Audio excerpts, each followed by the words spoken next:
Hi, welcome back to Millennium Workshop. Today I'm going to be showing you a DIY of how to make a TMNT helmet. I started out here with Donatello. Absolutely excited about how this turned out. The eyes are see-through. They are removable as well.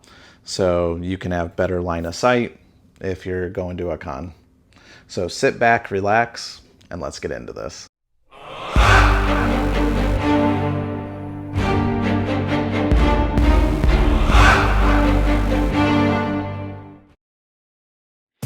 Alright, so we're going to start off with everyone's favorite part, and that's watching our 3D model grow.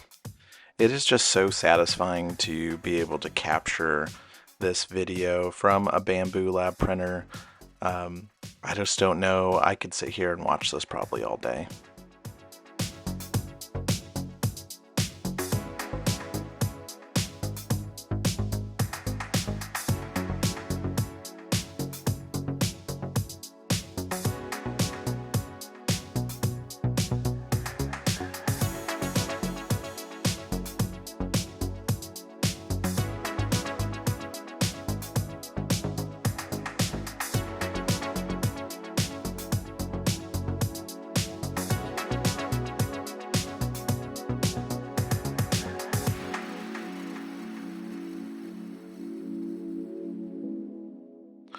Now, one of the most stress relieving parts about 3D printing is after it's printed, getting rid of the supports. Some people think it's kind of frustrating. I'm a firm believer of stress relieving to kind of just break stuff and chop stuff up, and it's all good. So sit back and enjoy.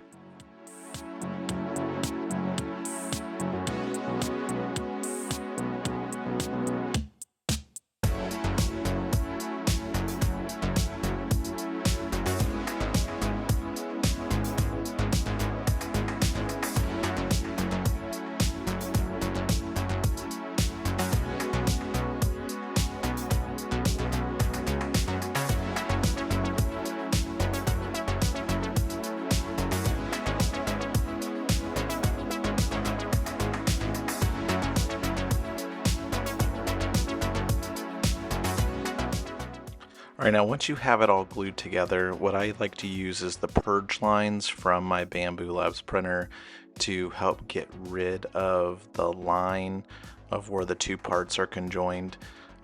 It's just thin enough where you can really get a nice smooth finish, and it makes final prep a lot easier. So if you're not already saving your purge lines from your prints, I strongly recommend start doing it. Save them, save all of them. You can definitely reuse them.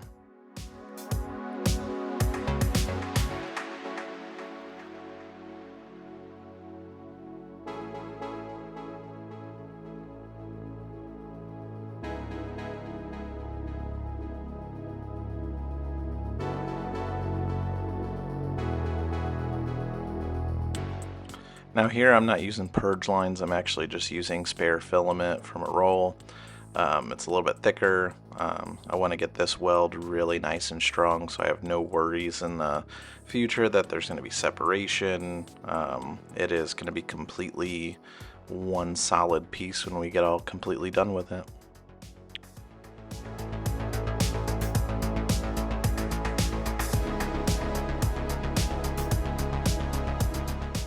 Now we're back to using the purge lines again. It's just an easy way. You're probably thinking, oh, there's some texture on the model, we're gonna lose that. It's okay, because we're gonna be building that texture back up. So it's going to, give it that look again. So it's okay that if you lose all the texture from the model, it's okay. Don't stress out at this point. But be really careful here. You want to use a fine hand, very light touching, because what I'm doing here is I'm actually smoothing some of these teeth where some of the layer lines were left after printing, and just using my soldering iron. Use the heat, just be soft, be gentle, because this is going to save you a lot of time in the future. Now we're going to get a nice good sand in. I started out with a real quick, this was not long at all. I went with 220 grit because we're going to be layering on texture on top of these lines. They're all just going to vanish and disappear. So you don't really have to do much sanding for a creature helmet that has skin and pores. So if you are really intimidated by making something like this because you're thinking of, how am I going to hide things?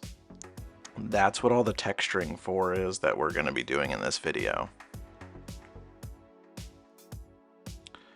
Now you're exactly 5 minutes and 22 seconds into the video. If you have not liked and subscribed yet, please do so I can make more of these videos for you.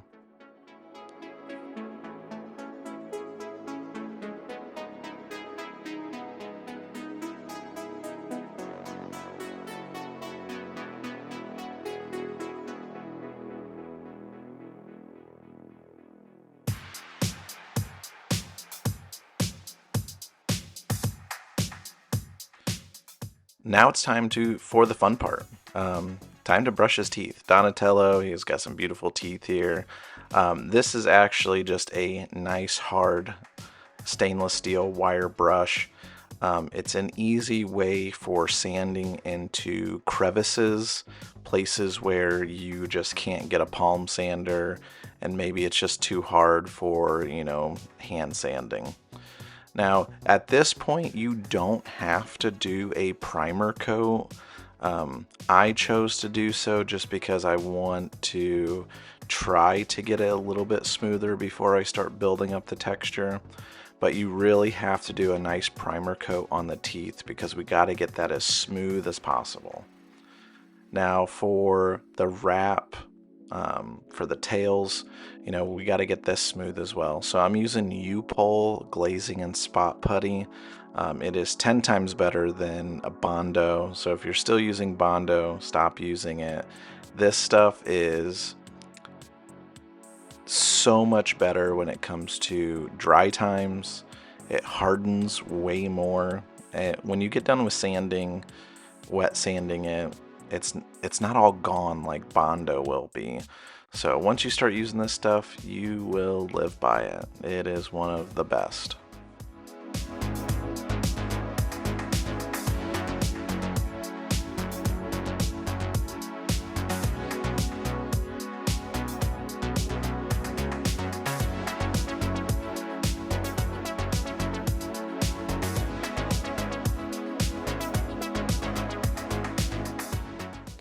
Now down in the description, I'm going to be linking some of these rubber tip brushes for everyone. These are great to get into the deep crevices of a 3D model with your glazing and spot putty. You can actually smooth it with that, so it's going to be less sanding later on down the road. Less wet sanding, hand sanding, whatever you decide to go with. So during this stage, when you're using these brushes, make sure you try to drag it across so it's already as smooth as possible.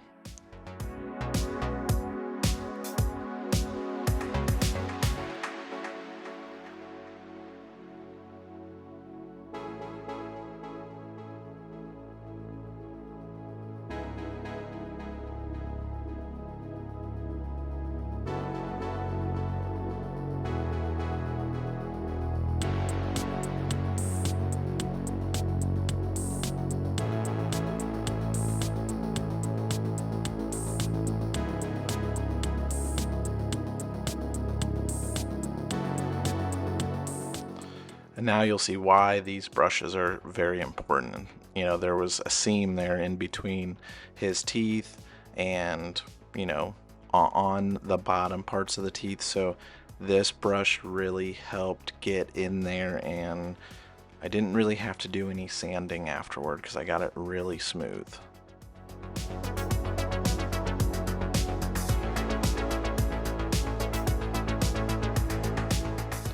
Now again, I am adding just a little bit more because I just want that seam completely gone for when I do my texturing. You don't have to do this step, but you know, sometimes when you take that extra little effort, it really gives you a better look. So with this glazing and spot putty by U-Pole, I recommend 600 grit and wet sanding it. I like using a constant stream. I'm not a big fan of a dirty old bucket. Now my wife is not the happiest camper because I do leave a mess in our kitchen sink. So clean up after yourself. Don't be savages.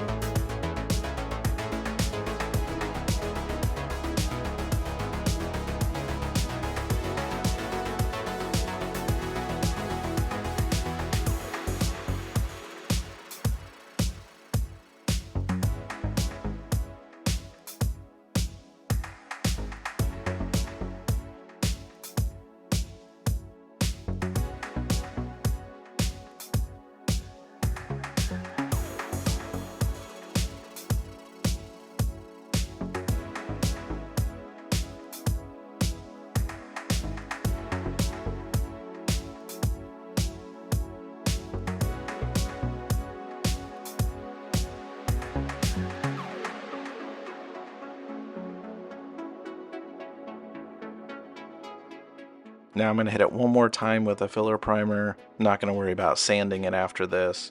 I just this was a spot where I just really wanted to see where I was at. I'm using U-Pole filler sandable primer.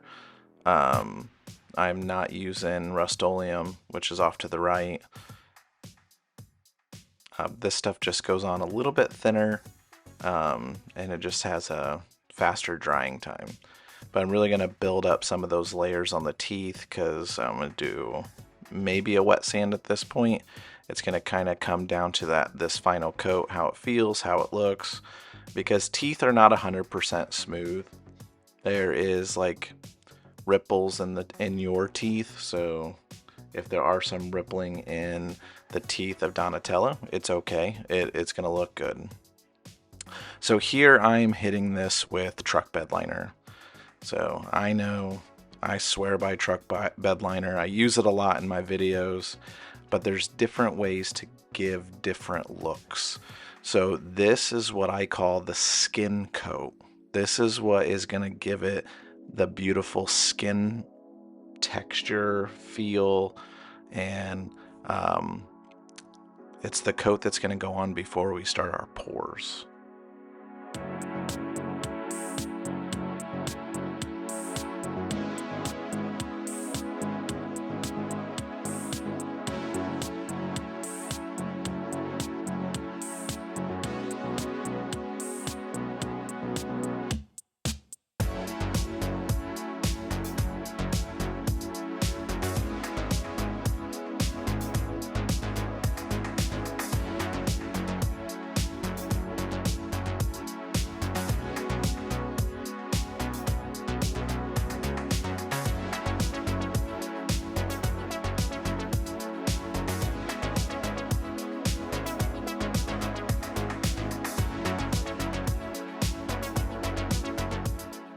Now that that's all dry, I'm taking 600 grit sandpaper and I'm doing a nice light wet sand to get rid of some of the aggressive spots that would come from truck bed liner. Now, you saw this in a past video for my Agent Venom helmet and it ended up looking like leather after we got done.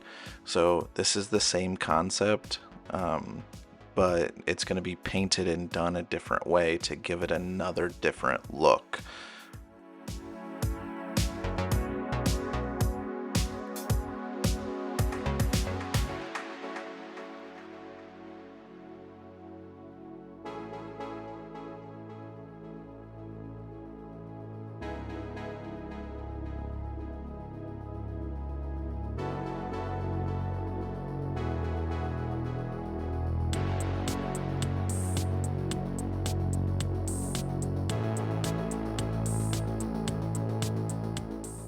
Now it's time to build up the pores of the skin. So this Rust-Oleum has a textured paint. It shoots out little, grains of it almost reminds me of like sand, but it gives a beautiful pore finish to like skin. So you have your skin coat, you have your pore coat, and then it would be time we're gonna get into painting. You only need about 1 coat, maybe 2 coats if you really want to. Make sure to cover those teeth because we want those to not be textured like the skin, because that would be pretty awkward now, wouldn't it?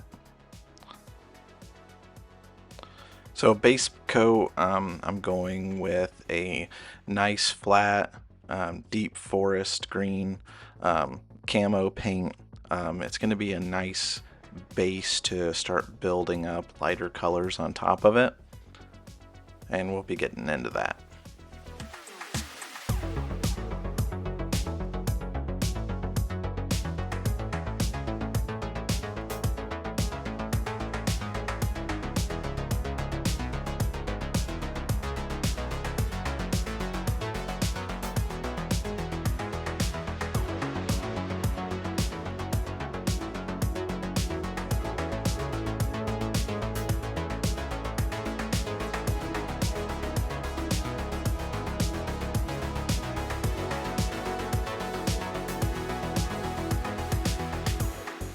So now I'm going to be jumping over to my airbrush. I'm using Vallejo US dark green and a flat yellow, mixing those two together. So I'm going to go a shade lighter than my base coat as best as I can. And then once that dries, I'm going to go a shade lighter again in different spots so we can get some gradation on the color palettes of the green. Instead of just going in and darkening with like black or a wash, let's go from dark and then slowly build up our lights, because we can always lightly go back in and darken it again if we need to with a wash or just straight airbrushing.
You're going to notice it just got a little bit lighter. We're building it up slowly.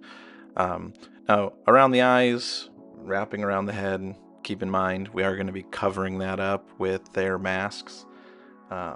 So, don't panic if you get around the eyes and you're like, oh my gosh, it doesn't look good. Some of that's going to get covered up. But what we do want to do is ensure that, the patterns are popping from underneath their mask.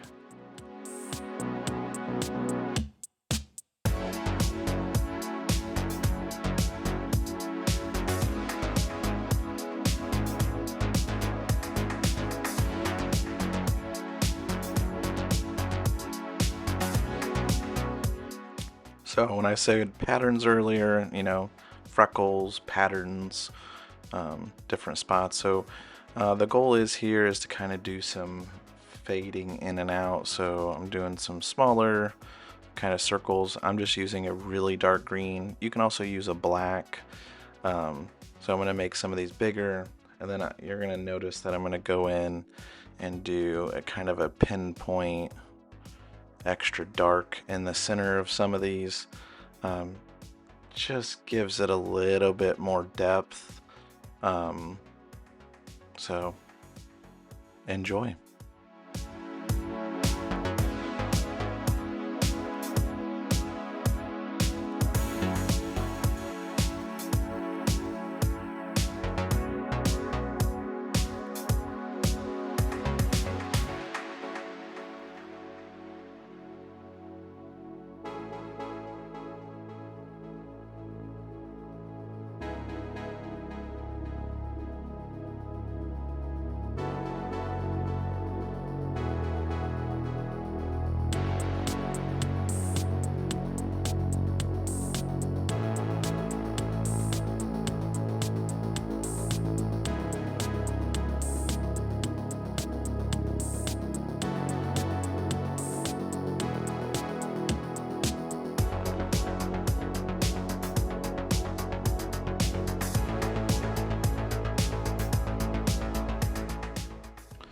Now I went and sprayed the inside of the mouth with my airbrush. Now, did this help me overall? No, because I'm using an ivory white paint for the teeth.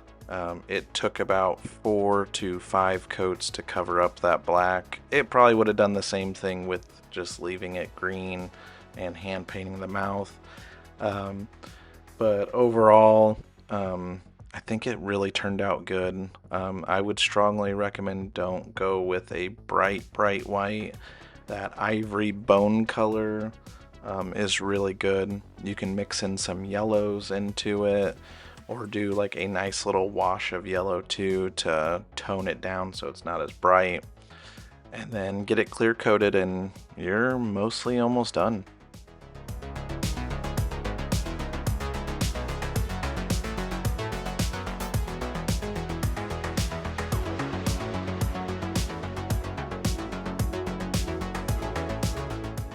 Now here I'm using a matte clear coat by Rust-Oleum. Now you see it's really bright. The freckles are really prominent, but after the clear coat dries, it helps dull a lot of it down.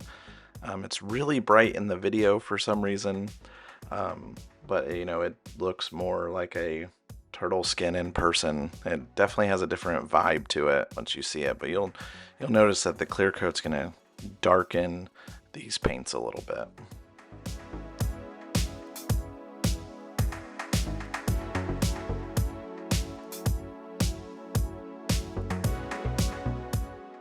Now I had a hard time finding the purple that I liked. I went with this gloss purple by Krylon. I was planning on dulling it down with like a matte clear coat, but the contrast of matte and the gloss, I really think it really looks cool together. Now, you might disagree. You might think it needs to be covered in fabric, and you can definitely do that. So drop down in the comments what you think I should do different. I love hearing different points of views and how I can make props better or bring something to life in a different way. So if you have some ideas, let me know. If you really like the gloss on the matte finish of Donatello, let me know.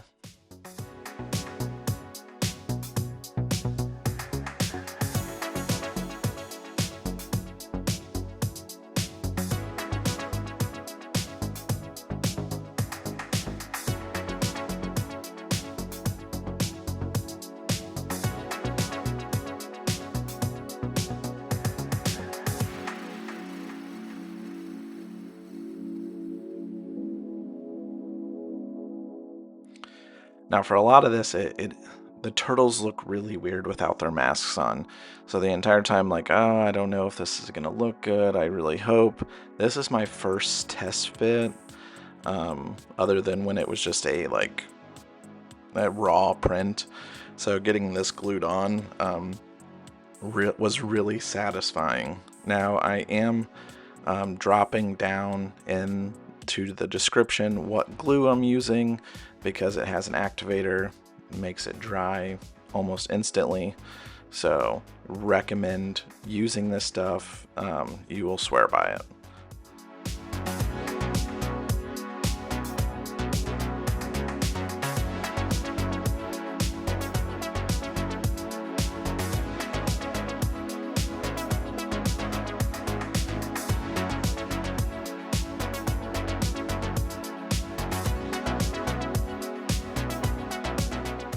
Like right here, it just looks, he looks so odd.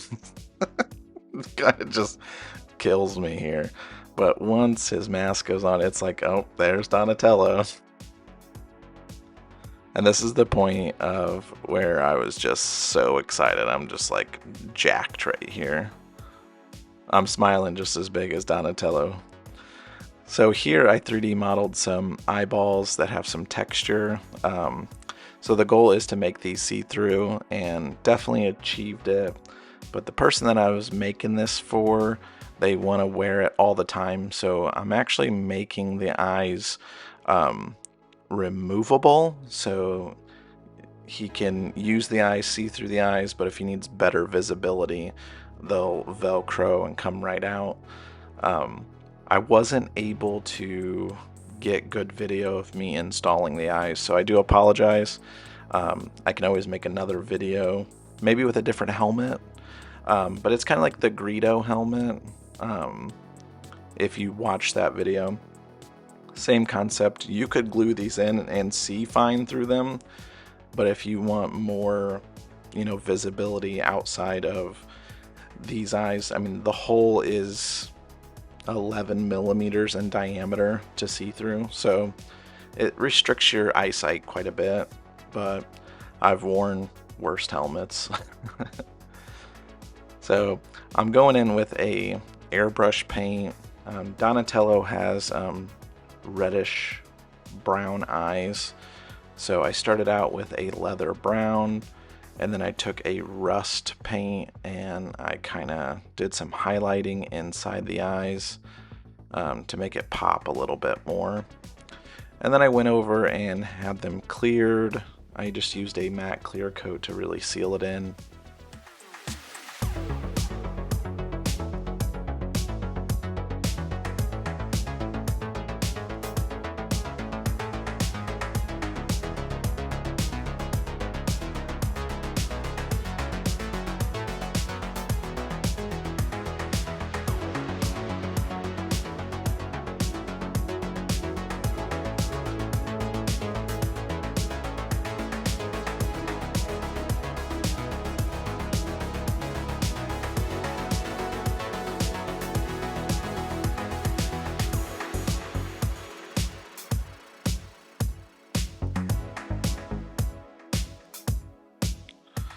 So now what's really going to make these eyes pop more is kind of giving a glass eye look. Painted eyes, even at a gloss finish, does not look like real eyes. So I ordered these half Christmas ornaments, the same ones that I used for my Greedo helmet build. I trimmed them down with a Dremel so that they could fit better into the helmet. And I'm just gonna glue these together, and it's gonna give a more realistic look when it comes to the eyes.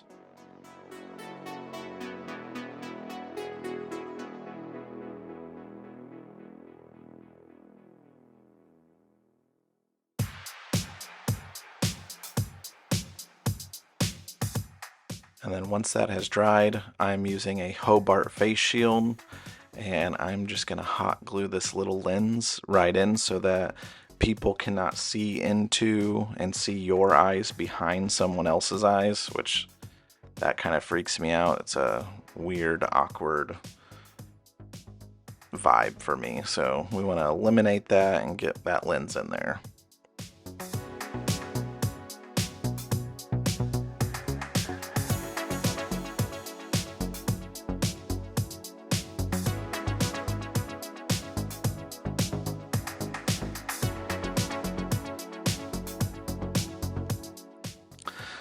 Now with the helmet all assembled, there's different ways you could do this. I chose to use elastic bands and magnets to put the helmet together. There are spots in the file by Yosh Studios where it can all magnetize together, but I wanted to make a hinge system. Once the tails get on, this thing just absolutely pops.